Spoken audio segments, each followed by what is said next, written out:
And if I ask you if you wanted to be successful, everybody in this room would say, absolutely. That's why you're here. Self-discipline.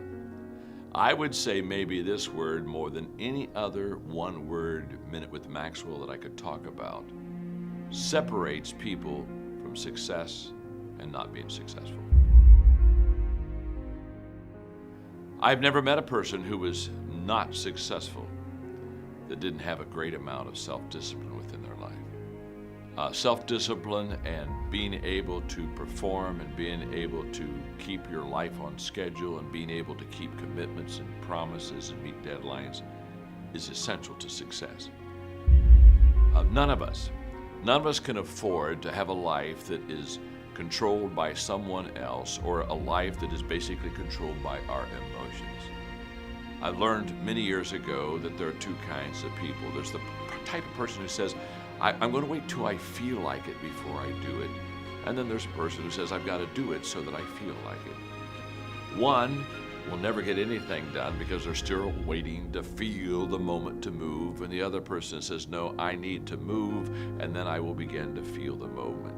Sonia, self-discipline is essential in your life and in my life if we're going to get things done. So I have a challenge for every one of you this weekend. The challenge is simple. As you go through your weekend, and sometimes it's kind of hopefully an easier time of your week, ask yourself, am I practicing self-discipline in my life? Am I doing the things that I should do because I need to do them, or am I kind of waiting to feel the moment? Do like our friends Nike say, just do it. Number one is competence, the ability to lead well. Number two is courage, moving forward in spite of fear. Three is consistency, doing good every day. And the last and the fourth component of moral authority is character. And I just define character as being bigger on the inside than you're on the outside. You see, the outside is our reputation. It's who people think we are. Our inside is our character, who we really are.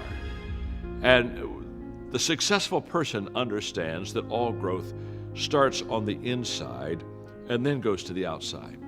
I was recently in an interview, and the interview was talking to me about setting goals. And I talked about the importance of setting goals. I've had goals, you have, it's important to set them. But I said in the beginning of my growth journey, this is a very interesting thing.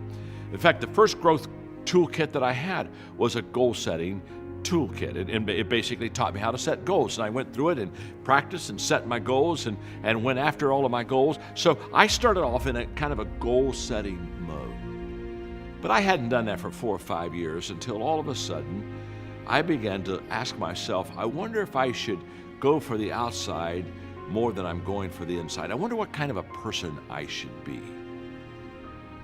And I started going to the qualities of a leader. And I started going on the inside. And one of the things I determined was that I would find out what makes a person successful. And that I would begin growing in those areas. And all of a sudden, I got my eyes off of the numbers and I got my eyes onto where the growth should be in my life.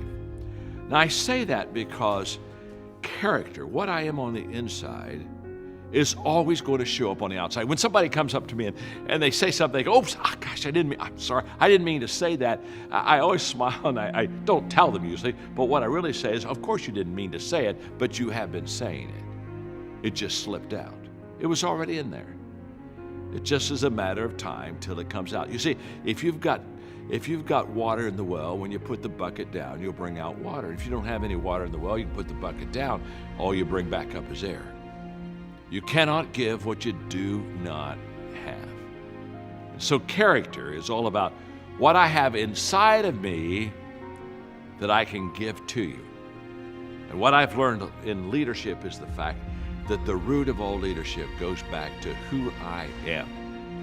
Tough times never last, but tough people do.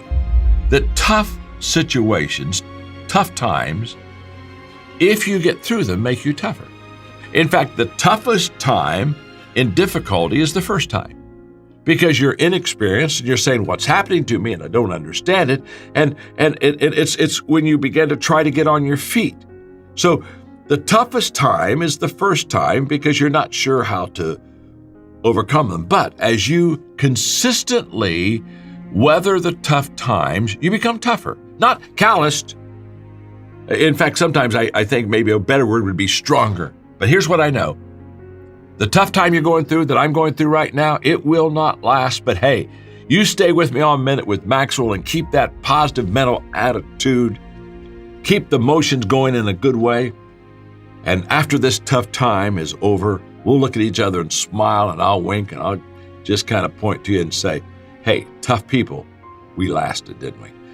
But if you and I could take that success conversation and expand it, and I ask you to tell me what you thought success was, in a crowd this size, I would promise you there would be probably 2 or 3 dozen different answers, because success can be very subjective. I've tried to ask questions of successful people. I've tried to talk to them, try to discover what made them successful, and kind of find out what they think success is. This is a success symposium. This is a day that you've set aside, I've set aside to kind of be more successful and get our act together and hit our potential and climb a new level. That's why we're all here. And I think it would be maybe good for us to take just a few minutes and kind of have as a settling point and as a starting point what success is. I think success, first of all, is knowing my purpose in life. As I have watched and observed successful people, what I have discovered about them is they really have figured out why they're here. They really do have their act together. And knowing their purpose in life is a stability for them. So that when everyone else is rocking and rolling and things are a little unsteady and people are kind of leaving the ship and people are kind of abandoning their causes, but these people, they hold steady right throughout the storm because they have a true North Star. They truly are focused. It becomes an anchor in their life that just holds them steady. And the anchor is a confidence based upon a knowledge of purpose. Someone said that there are 2 great days in a person's life: the day that they are born and the day they discover why.